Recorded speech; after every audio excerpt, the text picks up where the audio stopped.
You're just funny. It's funny, the way you tell the story and everything. Funny how? Come here, though. Yeah, he's crazy, see? Who are you? We interrupt this program to bring you a special report. Are you ready? Good, man. It's all No, about no, the conversation at the end of the day. That's right, dude. It's all about the actual content. And even, this is actually called ECAMM Live. So you can create a link, and I chose guestbot.chat. But what's cool about it is we have a split screen here, so I'm recording just, right now. And then it's a split screen. This is what will show up in the final product. And then if I want to switch cameras when you're talking, Nice. and then when I'm talking, and then both of us. So then when I press end recording, that'll show up in the final product. Wow, that's smooth. Yeah. Yeah, so that way I don't have to worry about editing or anything. I just press end, and then I upload it right to YouTube. So, Yeah, no, that's clean. I love it. I might have to steal your swag. yeah, man, whatever I could do, buddy. That's why I'm here. But, I'm going on, 3 years now of having the show. So how long have you started your podcast? It's embarrassing. I haven't been leveling up. I've been lazy. I've been consistent with the conversations, but lazy with the production. Anyways, I started mine in 2018. Oh, okay. Yeah, man. And again, the pandemic, just like a lot of people, I'm sure it probably kind of put a damper on things. No? I mean, 50%. I'd be lying if I didn't say I could have spent my money on some to level up a little bit. But we chose to spend our money elsewhere, learning lessons. Learning lessons. That's it. So let's get right into it, man. Again, I don't usually do intros. I just kind of go with the flow. So do me a favor. Pronounce your name again. Is it Collis? Absolutely. So yeah, it's Okay. Collis. It's Collis. Collis. Yeah, I always tell people, best way to think about it is call us. And then if you say that, it's pretty darn close. Smart. I like it. And then, for the viewers, again, thanks for having me on your show. I'll, depending on when we both put out this episode, I'll link, obviously, your podcast and everything, so it might be available. But if not, you have some great content and some other great guests. So if you can remind the folks kind of what you do and what got you started on getting a podcast going. Absolutely. So as Tony just mentioned, I have a podcast called the Voices of Value podcast. The name's switched up a few times, but essentially I started the podcast in 2018.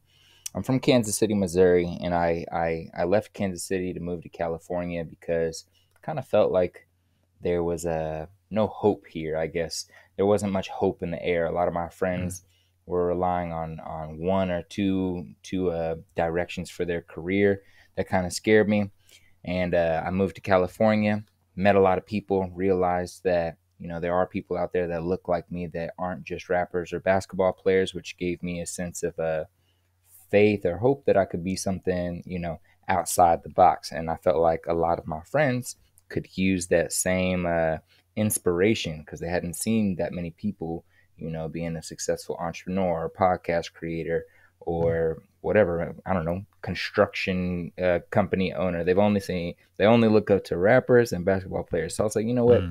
Let me start a podcast interviewing some of the people I meet out here in California who look like me to kind of be a source of representation for the community back home. And that's kind of how it all started. So I started the podcast called The Culture Talks, just kind of, if you get it, you get it. But yeah, The Culture Talks, and switched names a few times since then, switched a little bit of the focus, but at the end of the day, really just trying to bring awesome people onto the show to be a source of inspiration and then also a source of representation for, the Black and brown community to go out there and chase something outside the box they might have been put in growing up.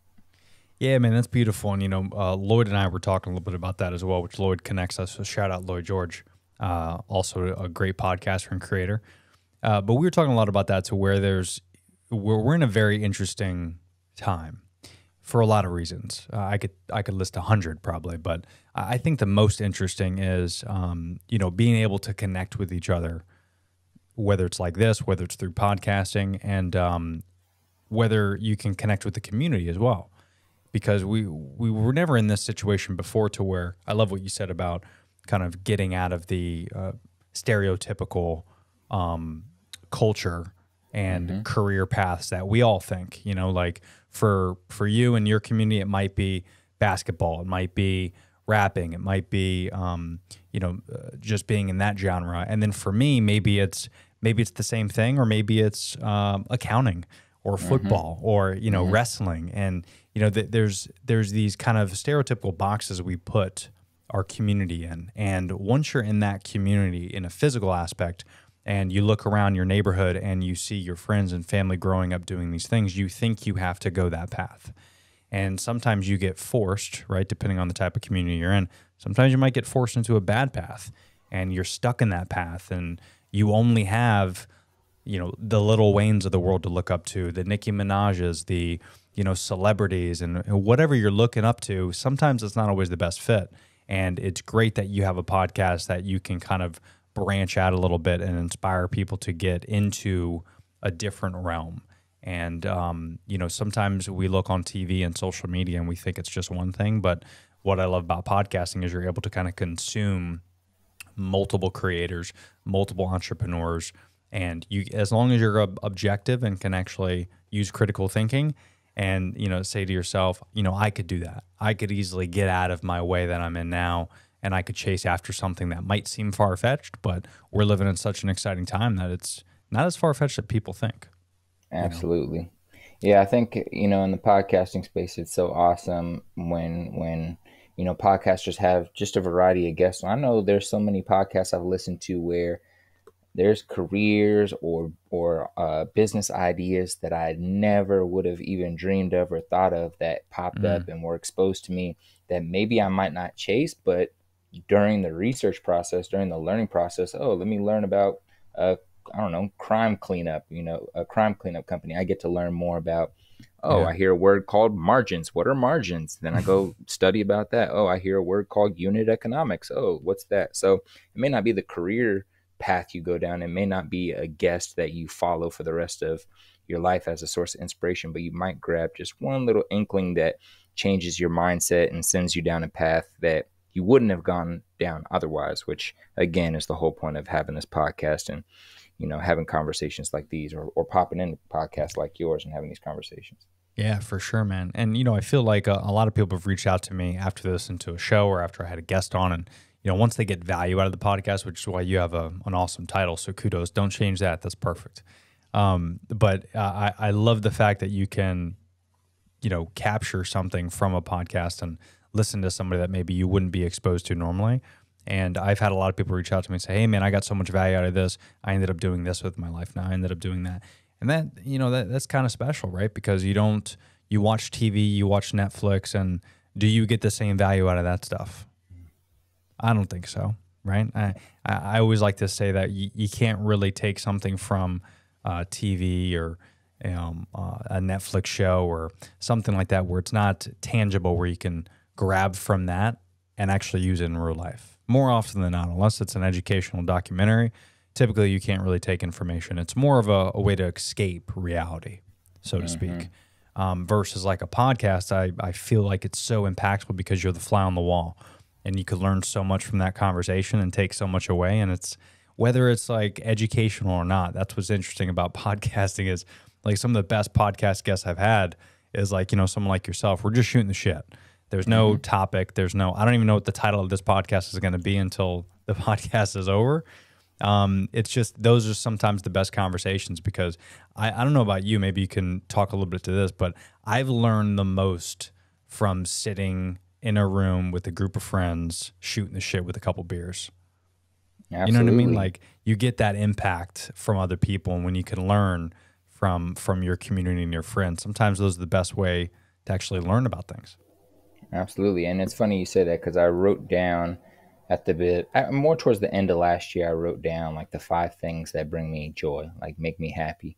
And one of the things that I wrote down was being, it's kind of specific, but I was like being in a loft space or on a rooftop with a group of friends shooting the shit. Basically, I was like, this really brings me happiness. Like the conversations that come up, I don't know. Sometimes I feel like the guard or the wall some people put up kind of drops down when people get comfortable and they're in an environment where they feel safe and people get vulnerable, and that's where you're able to learn. So I know that definitely one of my top 5 things is to spend a lot of time, or as much time as possible, with a group of friends or a group of new people in a beautiful setting, just to be able to conversate, connect, and learn. So I love Yeah, that. man.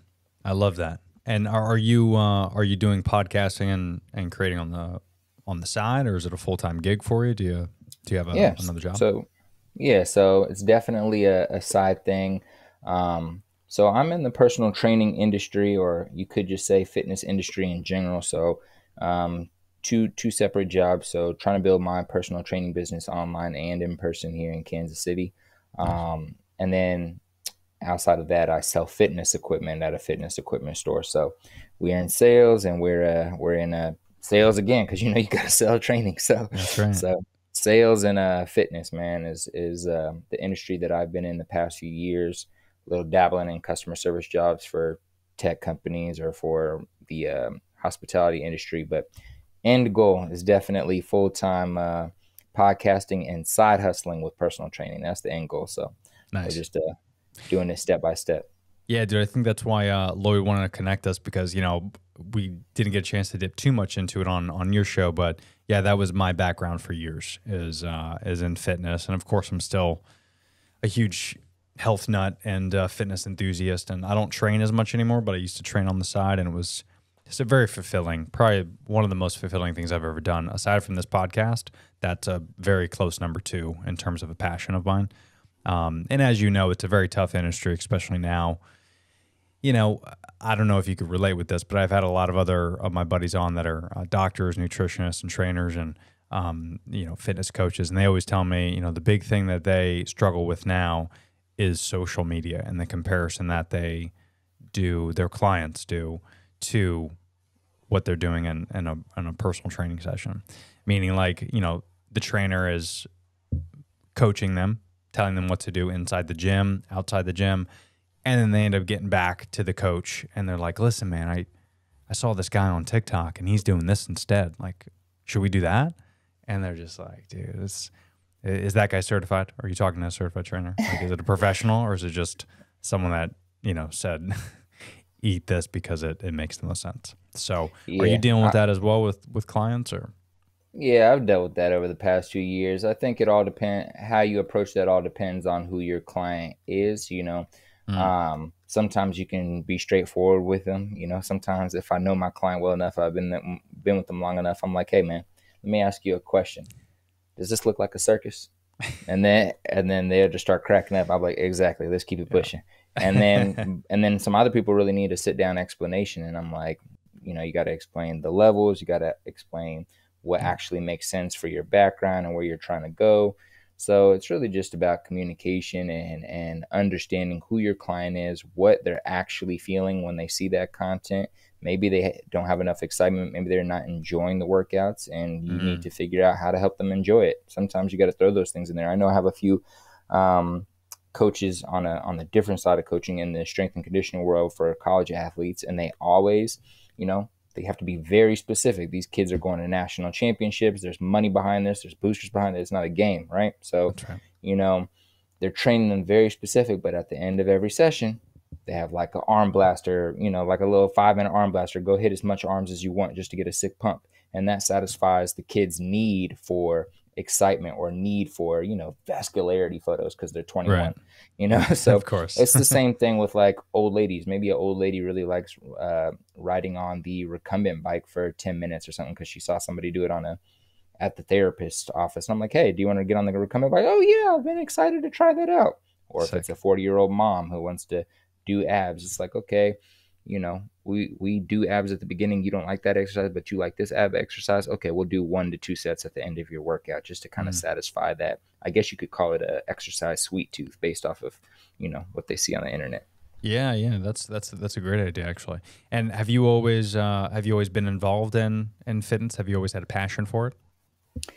Yeah, so the journey is kind of funny. I'm sure there's a lot of I'm absolutely sure that there's a lot of personal trainers went about the same route. So essentially, everyone makes fun of some personal trainers. They're just like, "Oh, you're just a failed athlete." That's pretty much what it was. So I was obsessed with football and basketball growing up, thinking I was going to go pro in football. Me and my like 3 or 4 of my friends used to like train every day after school. Sometimes we used to skip our last 2 periods of class and go to the football field to get field work in, and then we'd go to the YMCA across the street and lift weights. And we didn't know what we were doing, but we were just like, let's just get a sick pump in and go crazy. And so we would do that like every day. We all thought we were going to go to the NFL. Then little by little, your dreams fall off. One kid gets cut from the team, not to gloss over it quickly, but, somebody else passes away. And then, then the other person gets distracted by life and starts getting into bad activities, right? And then now it's just like, okay, everyone went down a crazy path. And I just realized for myself, hey, I'm actually not a talented athlete. I realized that. Yeah. I realized that at like 19 years old. I was like 18, finished school, moved to California. I was like, I'm still gonna go play college after I spend a year here. I was like, I'm not cold, man. I was never cold. So just kind of had to keep it real with myself. But that kind of left me in a what I like to call early life crisis. I was like, kind of like going back to why I started the podcast is, okay, I'm brown. This is what I thought when I was a kid. Obviously, this isn't true, and obviously, it's not what I think now. But when I was younger, I was like, all right, well, I look like this, so I got to be a rapper or I got to play sports. It's like I'm 6'2", I got brown skin, I should be in the league. That's really that's really just what I thought, and that's what I looked up to. And when I realized that that wasn't going to happen, and that I was shitty at sports and shitty at rapping, I was like, oh. I don't know what I'm going to do with my life. And I kind of freaked out for like a year or two. But long story short, that kind of led me down a path of trying a lot of things. You and I were talking about Gary Vaynerchuk as a source of inspiration. One thing Gary Vee always talks about is the best way to find out what you love, what you like, is just trying as much as you can. And try, iterate. So that's what I did. I moved in with my brother in LA, tried videography, tried photography, tried video editing, tried to record with my brother because he's a recording artist. So tried to record him, see if I enjoy it. Didn't like any of that. I was like, what else in the entertainment industry? Could I be a manager? No, I don't like the way these people are behaving. I don't want to be around these people. So I just tried everything. And somebody was like, hey, man, I see you always work out. You always love sports. Maybe you should try personal training. Looked into it, started following personal trainers on Instagram. Whole long process. Long story short, got the certification and started that training process. That's awesome. Yeah, it is a funny story because same thing with me. I wrestled a little bit. We talked a lot about that where it was great for my physical and mental well-being because I was out of shape in middle school and elementary school and pretty much my whole life. And then, wrestling kind of taught me a little bit about discipline and accountability, and I was hooked on that. And by the time I got out of it, it was too late, right? I started getting good like junior, senior year. And then, next thing you know, I didn't want to go to college and wrestle. So, I wasn't good enough in the beginning to make something out of it, but it led me to the path where I'm at now, to where, very similar to you. Yeah, you're right. Failed athletes typically become trainers. I mean, what do they say? For those that can't teach, coach, and those who can't coach, watch. So that's kind of where I was, where I couldn't really be the best athlete. So I ended up coaching people on how to be healthy, and I loved it, man. It's so fulfilling that you get that kind of accomplishment of not just teaching somebody the ropes, right, but taking something from nothing. And that's what's kind of rad, is like you have someone that literally knows nothing about fitness. Wants to get results, whether that's to get lean, to build muscle, to lose fat, and then you teach them, whether it's 6 months, a year, or 5 years down the road, and to see that end result. Because eventually there is an end result, and where people are like, all right, I think I'm good. I think I got it. Or they might stick with you for a while. Like I had clients for years, and it was great, but eventually there's nothing more satisfying than when they look at you and be like, Tony, I think I'm good. I think I got it. Like and that right there is like that feeling you get. Maybe it took 6 months, maybe it took a year. And that feeling is just, there's nothing like it. It's very satisfying, for sure. And it's important that you point that out, just for the listeners out there listening. Maybe you're on your fitness and wellness journey. Maybe you're about to hire a coach, or maybe you are a coach, or maybe you're looking to become a personal trainer, whoever might be listening in those genres. The coach's job is not to keep you as a client forever. The coach's job is to educate you and guide you so that you can eventually learn and understand the principles of strength training, understand how to structure a workout, understand, how to progress or regress exercises. And yes, that might take a long time. And especially if you're training one time a week, it might take a whole year for you to learn, 52 sessions. Yeah. Maybe that's not even enough, but depending on who you are, how fast you learn, or depending on who your client is and how fast they learn. Your client may be with you for 2 months or maybe with you for 6 years, but at the end of the day, they shouldn't just be training with you to train with you. They should be learning. They should be, adopting these new principles and this new education, and they should leave. Like, I never want to train a client for longer than 2 years. Like, that's way too long for me. Longer than a year is too long. I want to get you in. I want to help you. I want to get you out and on your own, and I want you to refer clients back to me. Yeah, that's it. No, I love that. It's so true. And, it's so important now, I think. Now maybe I'm trying to think of a different time in history. I mean, obviously there's been some wild stuff before we were born, but you look at like now, not only is it an exciting time from a digital standpoint and everyone's able to connect and we're able to do this podcast virtually. Like, I hope I do end up meeting you one day, but if I never do, how amazing is this? We're all on the other side of the country, right? And we're able to do this podcast and we're able to put it out to the masses. And that is exciting, but also it's kind of terrifying because now we're sitting down all the time, right? We're on our phones all the time. We're not as active as much anymore because there's so much shit to do, like on our devices and at home and on TV. And we're always wanting to consume content and to get attention, and it is draining, physically and mentally. And if you're not smart enough to kind of be aware of that, it could be very dangerous and detrimental to your health long term. Absolutely. Yeah, I get worried about that all the time because at my, from typically my setup is 6 a.m. to 12, I'm either working on the training business or training. So one of the two, either trying to get clients or posting content around fitness and wellness, whatever it is, doing my business stuff around training. And then from 12 to 7 or 8, I'm at the sales equipment store, fitness equipment store. Wow. And, sometimes on the days where I'm not training clients, I am sitting down, typing up content, taking a video, whatever, sitting down constantly. And then I leave there, go to the equipment store, and I'm behind a desk, until a customer comes in. So I might be on my computer doing other side hustle things, trying to work on my podcasts, editing content, typing up content, writing a newsletter, whatever it is. So it's just like, next thing you know, it's been 12 hours and you've barely moved and you're like, shit, I'm a personal trainer. I can't be doing that. but then also, like, hey, I want to feel good. And I feel achy if I sit for like 12 hours. Like I start getting pinched nerves. And like, I'm just like, oh, wow, this is why people just feel terrible when they get older, because they're in the same position all the time. And it's just getting more and more easier to do that. So you have to be very intentional about movement for sure. Yeah, no, it's so true. And I think you mentioned a few things in there where like you talk about the whole day. And I think it's very interesting if we could kind of think a little bit about breaking up our days into two, nights and mornings, right? So like we use the mornings for writing, for lifting, for doing work, right? Getting deep into work. And of course, strength training and things like that's important. And then maybe use the nights for calming down, journaling, books, right? Reading, and kind of use that as like an input at nights. So there's a lot of different ways that I think we can be conscious of how we're spending our days, because it is very challenging if you don't have a routine and if you're not into structuring your day where it's the same every single day. Yeah, there's some monotony and some boringness to it, but there's also structure. And with structure, there's discipline. And with discipline typically leads to success.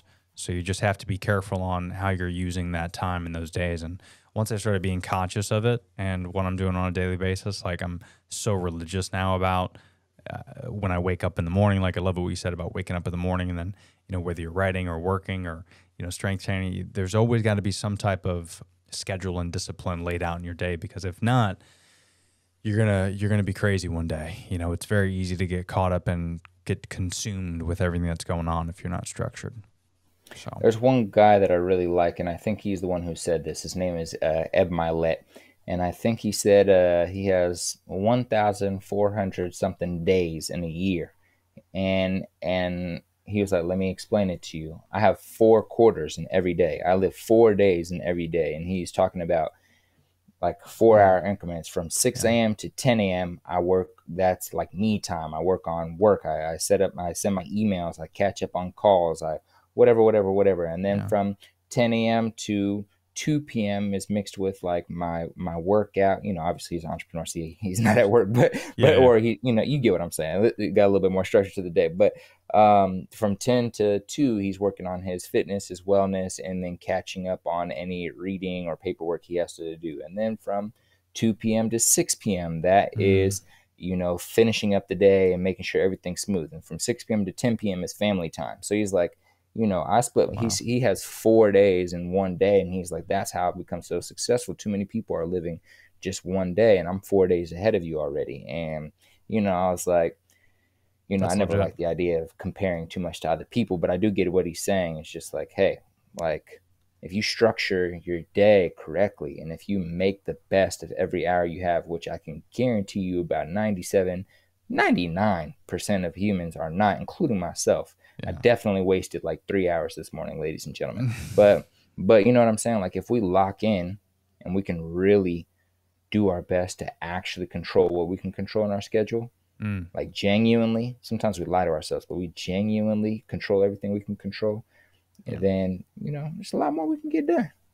Yeah, man. And, you know, even if people probably listen, they're like, well, you know, I don't work for myself, so I got to show up to work and I got to do I get it. But, you know, also too, if you got to show up to work at 8 a.m., let's use this as an example, is maybe get up a little bit earlier. You know, maybe you get up at 6 o'clock, and then from 6 to 8, maybe you break it up a little bit more. So 6 to 8 is working out, walking your dog, going outside, getting that circadian rhythm, you know, enjoying the outdoors a little bit first thing in the morning, you know, having your coffee, being religious about whatever you want to drink in the morning.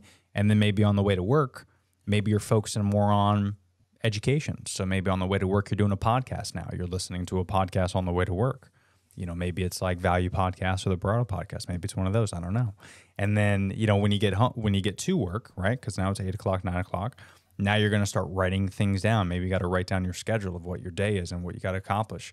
For me, it's writing in a journal. Maybe it's Post-it notes for you, and you start, you know, decorating your office with to-do lists on a Post-it note.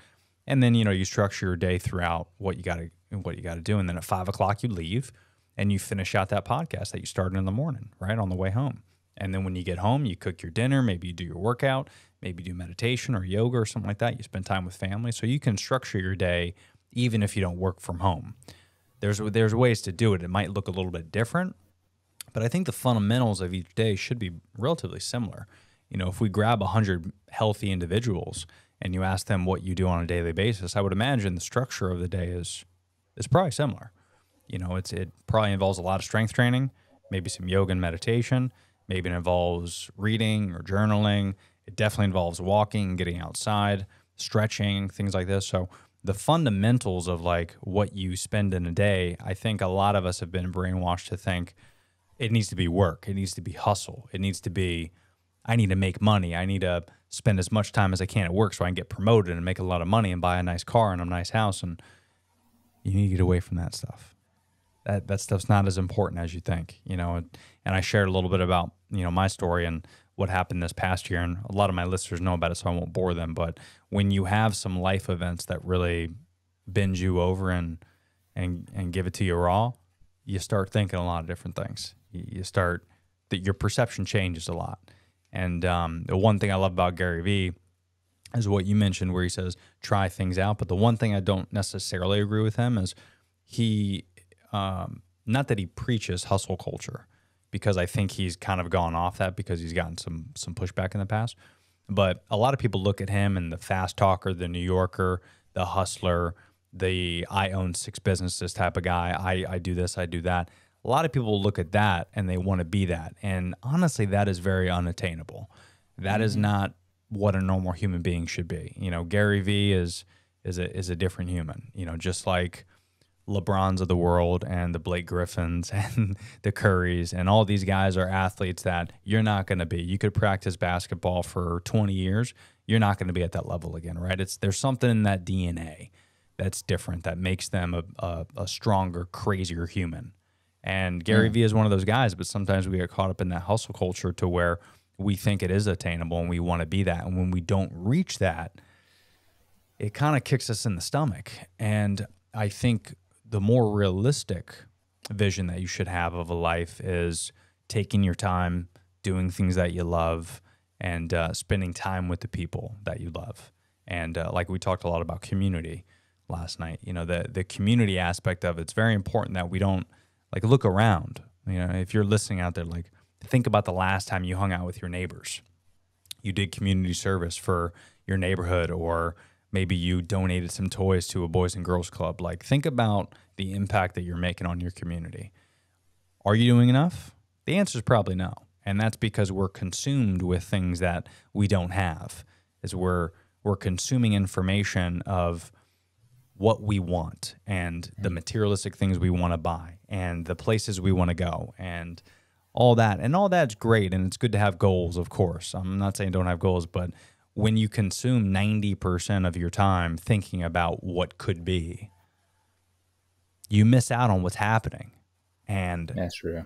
That's true. It's fucking deep, man, when you get into that stuff and you're like, all this stuff doesn't matter. I mean, it's, you know, we talked a little bit about it yesterday. It's like, it's all fake. It's all made up. Like, we invented all this stuff, and more stuff's going to be invented, and it's going to be cool shit, and we're going to want to buy it.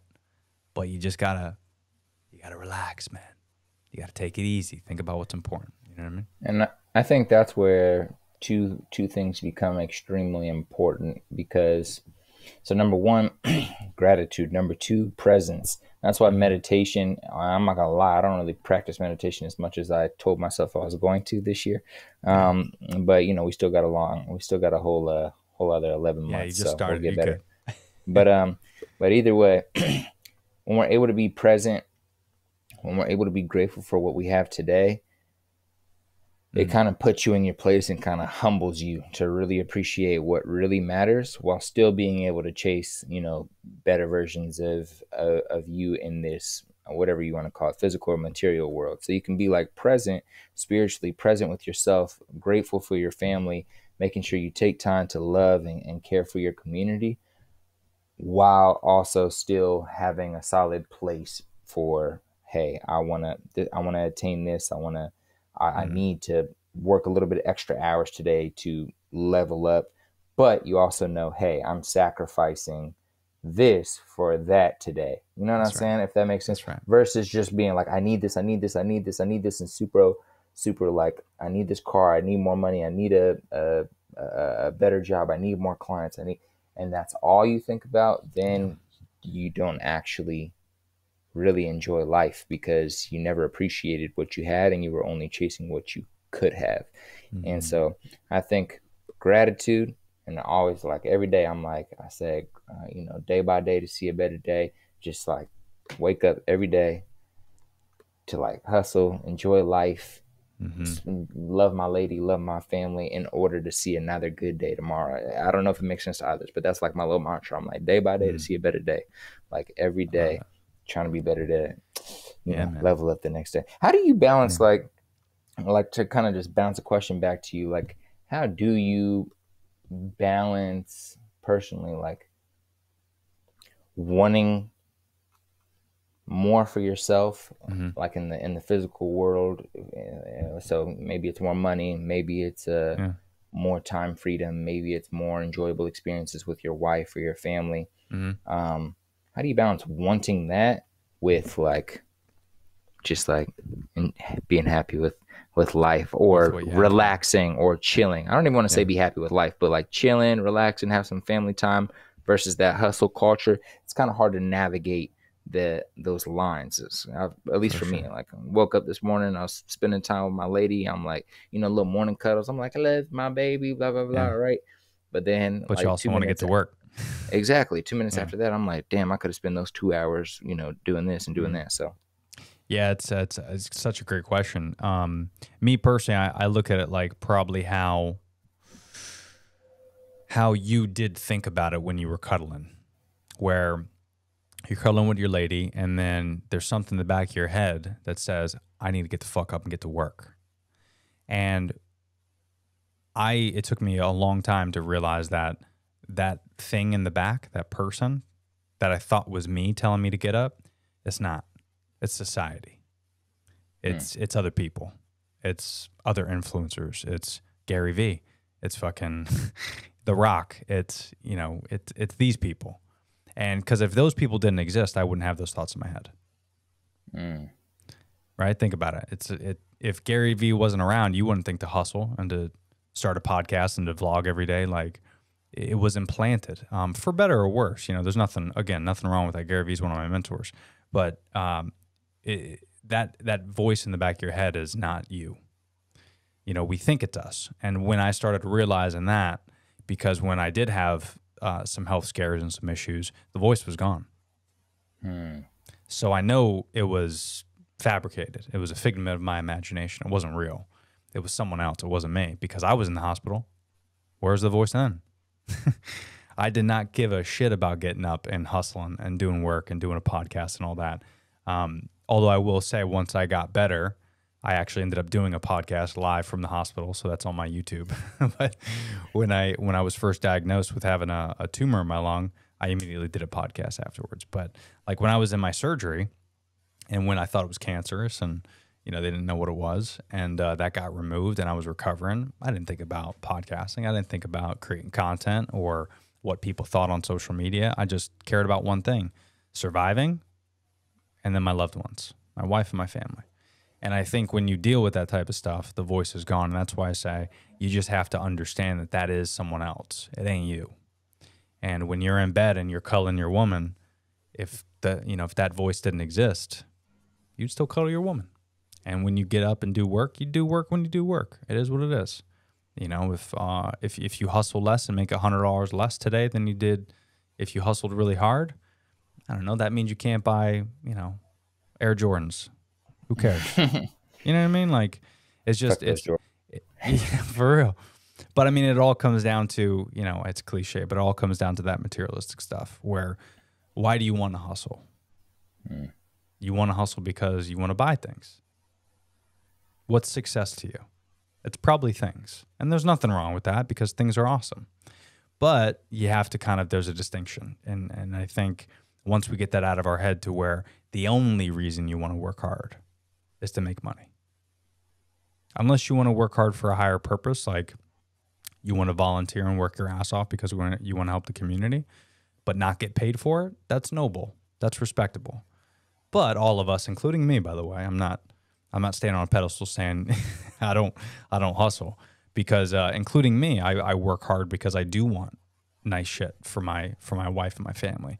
But I also fight that battle to answer your question, to where if I don't get that, I don't harp on myself. I'm not angry at myself. I don't look back and say I should have worked harder this day or that day. I used to. I don't anymore.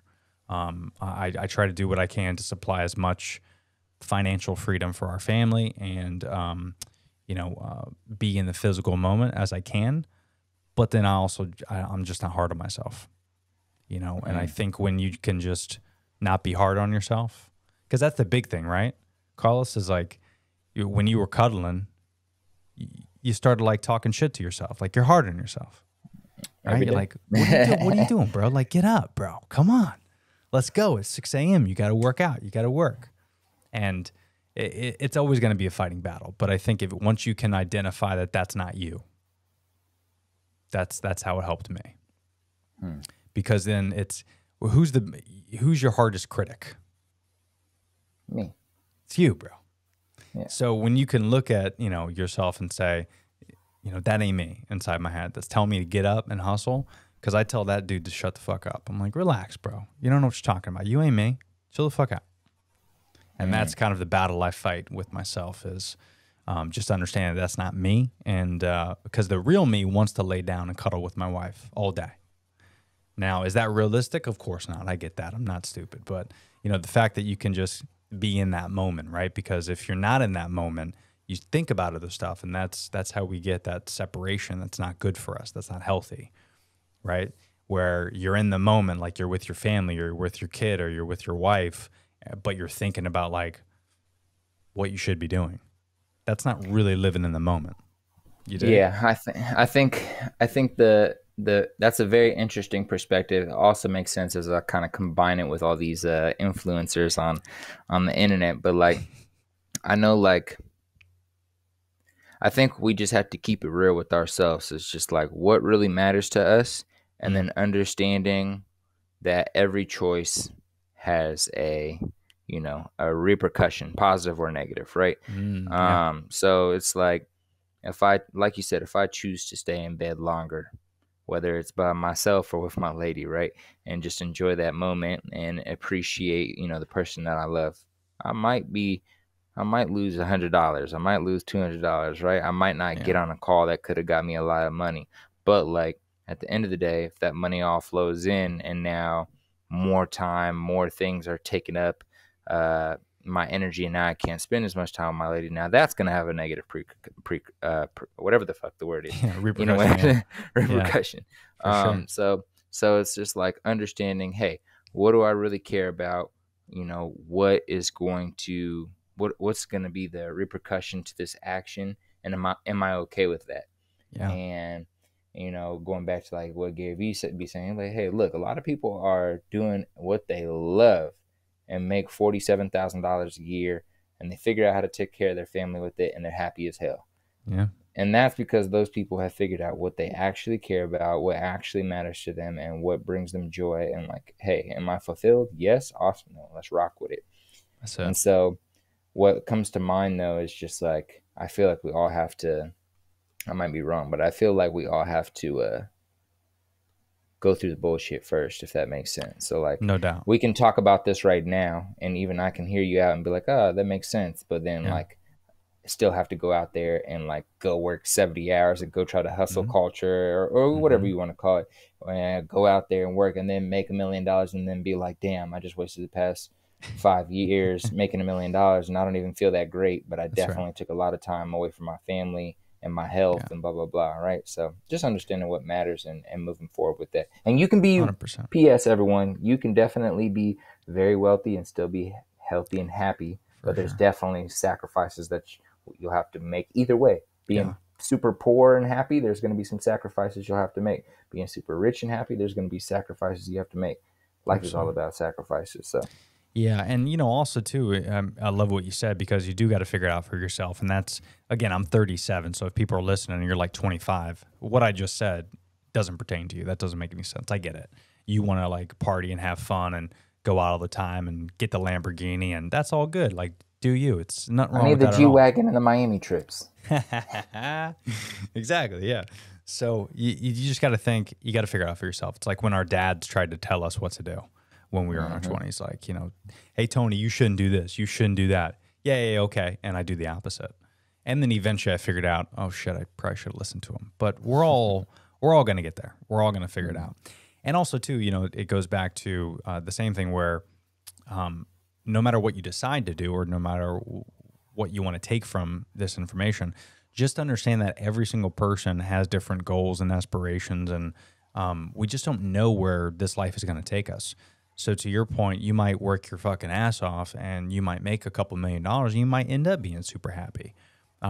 Just me personally, that's not what I want to do right now, right? And I think that's the distinction, is that's what's important, is we're living in a very exciting time to where you could do a lot of things. You could make $1 million just being a TikTok creator.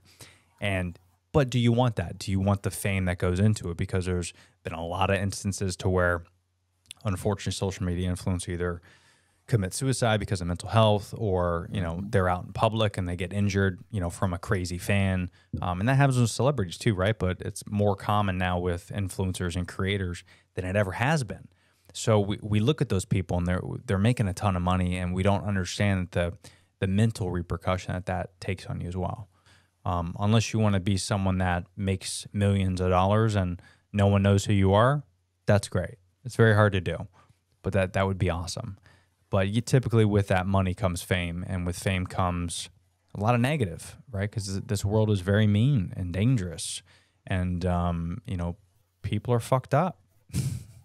and life isn't fair, right? So sometimes it's best to make less money, be in your bubble, and just take care of your mental health and your physical health, because it's interesting how like we have this perception of what we need to be happy.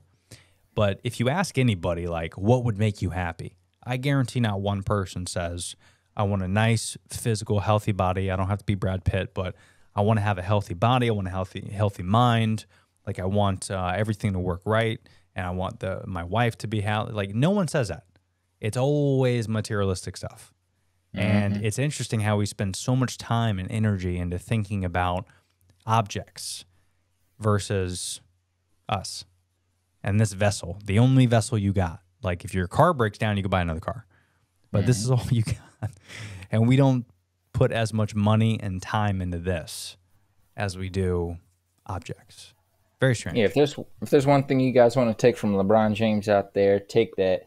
I know y'all don't got LeBron James money, but just take that. He spends over $1 million on his health and wellness each year to make sure he can perform at his best. That's so huge. If in your life all you have is $200 extra, spend that $200 extra on something that's going to help and improve your life. If you have $5,000 extra, use that $5,000 on something that's going to help your health and wellness and improve your life. Like, really value your health and wellness. And there's a spectrum. There's a wellness spectrum. There's mind. There's your social wellness, going out there and having time with friends and family. There's occupational wellness, making sure you're at a job that is somewhat healthy and that you kind of enjoy and that you're excited to go to each day and brings you joy.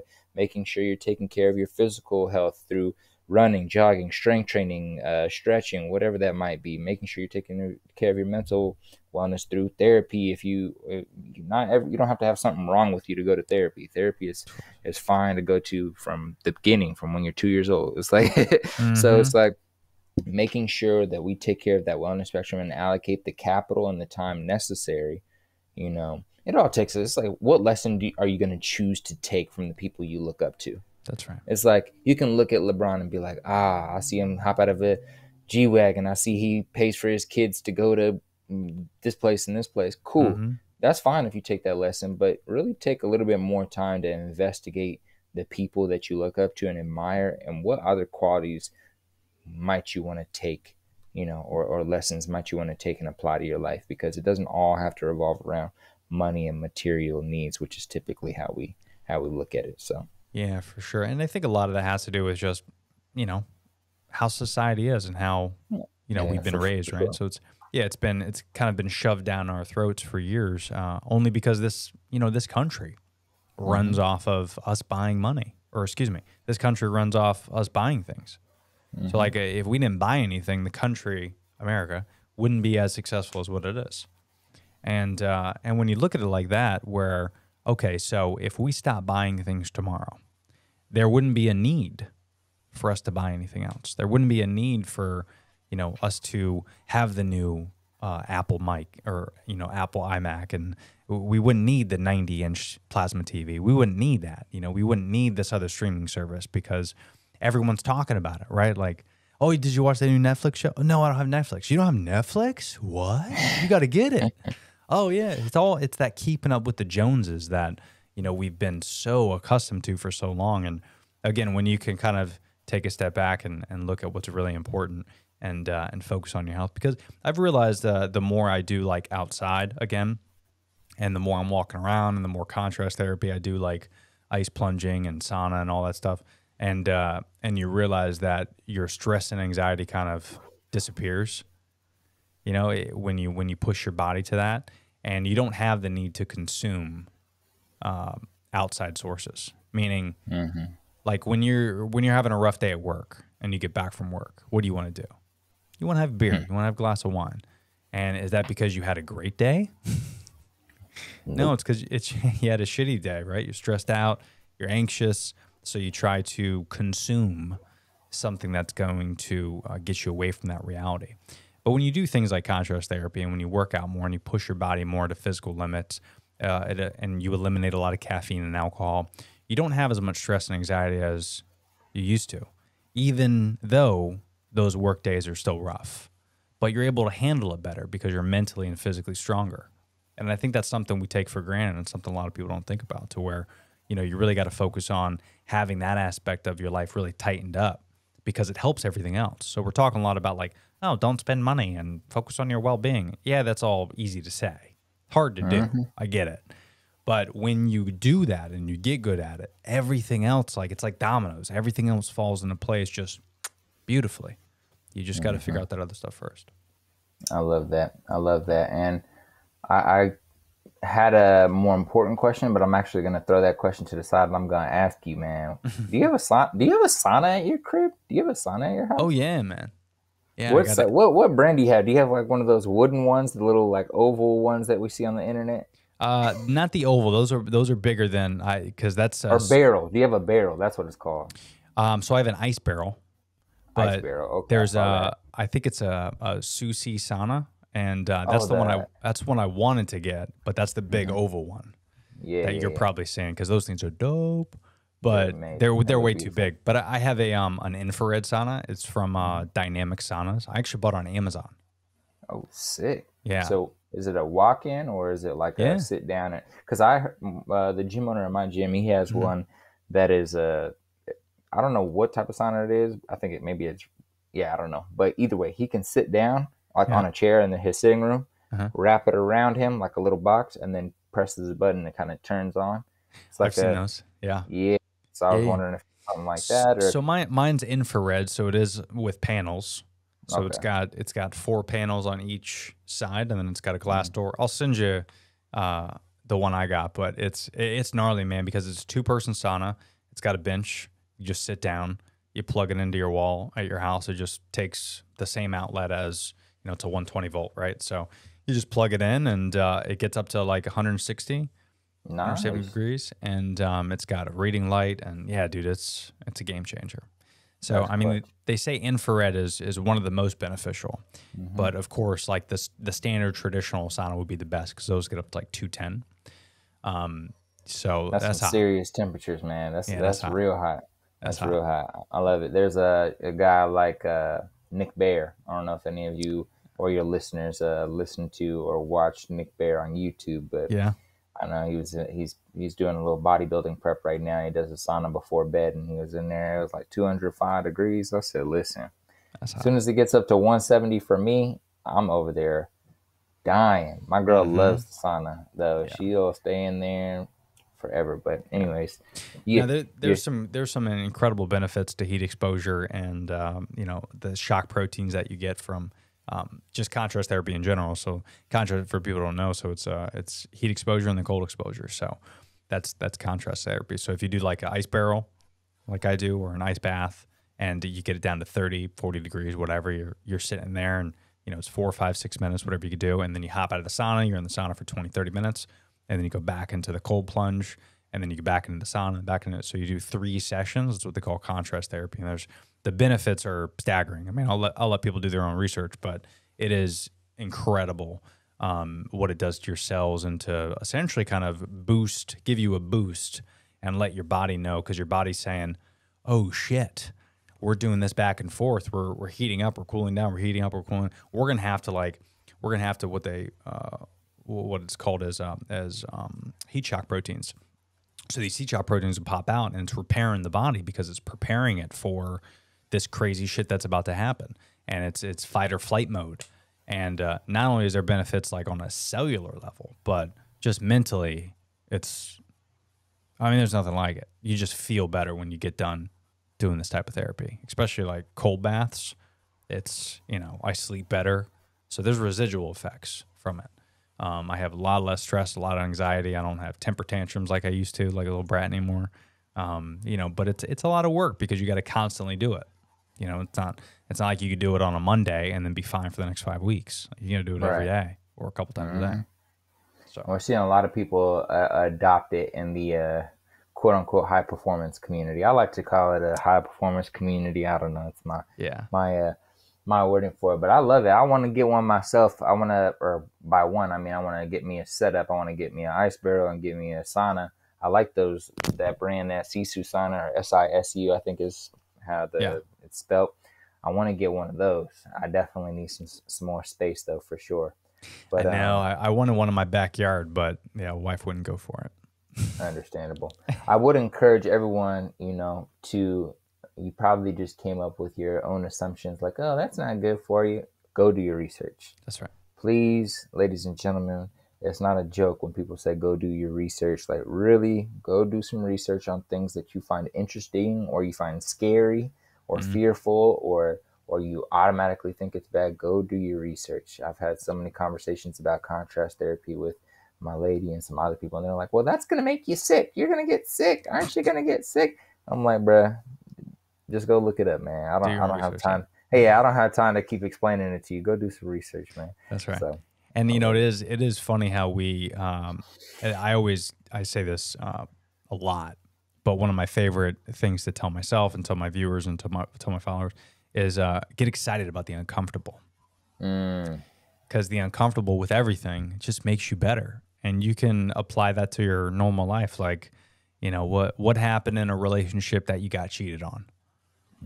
The next relationship, you were a little bit more, your wall was up, but that was good because you got to know that person a little bit. As long as there's no resentment for the previous relationship, it didn't make you as susceptible to getting cheated on. You look at like health and wellness, right? What did you learn from that? Well, I learned that if I do 150 pounds and I'm bench pressing, eventually on that 12th rep, my body's going to give up. Okay, so now that's my limit. But now I can grow to doing 13 or 14 or 15 reps. I just got to get to that point. So that struggle, that right when you fucking hate it and it sucks, it's going to make you better because that's where, going back to the workout analogy, if you're hitting that 150, your muscle fibers are now tearing. But guess what? They tear, they're going to regrow. Now they're going to be stronger. So now after weeks and weeks and weeks of training and getting better, you're going to be able to do 160 at 12 reps. Then it's 180 and then it's 200. And through struggle and through that suck, you get stronger.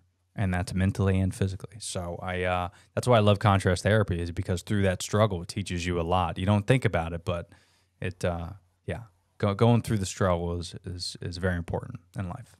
I think you communicated that really well, just from a calm point of view. I think there's so many quotes out there that are aggressive, so sometimes people are standoffish to the quote or to a phrase. So like Muhammad Ali said, my run doesn't start until it starts hurting, or whatever he says. Yeah. And basically that's exactly what you just said, but you just said it in a much more digestible way. So I would love for people to run your podcast back 3 minutes and listen back to that, because it's really important to do things that push you out of your comfort zone. That is the only way that you grow. And again, I think sometimes we watch Goggins videos, Muhammad Ali videos, Gary Vaynerchuk videos, and some people receive it well, some people don't. I find it very digestible. I love it. But just for those out there who maybe don't like those type of people's content, run back what Tony just said a few seconds ago and listen to that a few times over, and you'll have everything you need to go progress and move forward in life. Yeah, I appreciate that, man. Thank you. And, speaking of that, just staying on that topic, one thing because I didn't realize we're at an hour already. Time flies. It's like a fucking time warp in here. It sure is. Well, one thing I always like to ask my listeners, one thing I always like to ask my guests on every single podcast is what can you point out, whether it's maybe the last 12 months or recently or in your life, what can you point out, what can you give value to the listener to where what has made you a better human in 12 months? Is it a word? Is it a sentence? Is it an expression? What do you think one thing has made you better? I'd say it's a quote. I'll give the super quick backstory, and it's not like a super sexy quote, but either way, quick backstory. I think it was my girlfriend's birthday last year. Long story short, I didn't do a great job. She was emotional. It was a tough situation, tough conversation. Went and talked to, I guess you could call it OG mentor of mine. I was telling him what happened. He was like, he kind of just stopped me because I was kind of like not taking accountability. And he's like, hey, it's not about your intention. It's about how you make the other person feel. It's not about your intention. It doesn't matter if you didn't want them to feel that way, or you didn't intend to hurt their feelings. You didn't intend to make them cry. You didn't intend to upset them. None of that matters. Like, fuck your intention. It's not about what you intended to do. It's about how you made them feel. In other words, what I received from that is like practice empathy. Focus on focus on them. It's not about you in that moment. Like, it's about them, how you did make them feel, and how you can adjust from there. So it's like, because if I keep hurting her feelings, or keep hurting a friend's feelings, or I keep doing the wrong thing at work, I can't keep saying, oh, sorry, it wasn't my intention. Oh, sorry, it wasn't my intention. And keep repeating that same behavior, because my intentions are pure, but I'm still fucking up. You know what I'm saying? So it's like, it's not about your intention. It's about how you made them feel. So you can take that a lot of different directions, but yes, move with intention. But if your intention doesn't have a great outcome in whatever the situation is, maybe you should reapproach that and see where you can develop and improve. So hopefully that made sense. It does, man. No, I love that. I think people can relate a lot to that as well. So, no, great stuff, man. And if you can, Collis, do us a favor. Where can people find you? What's your podcast, your websites, your socials, all that jazz? Absolutely. So the best place you can find me is on Instagram at Coach Stutzer. That's Coach Stutzer. Or on Twitter at Collis Stutzer. So at Collis, and then my last name Stutzer. I'm sure that'll be somewhere in this podcast description. So yeah, you can find me on Twitter or Instagram. Catch up with me, shoot me a DM, have a conversation. You know, say some loving words, say some hateful words, and I'll respond with some loving words, whatever you want to do. I love it, man.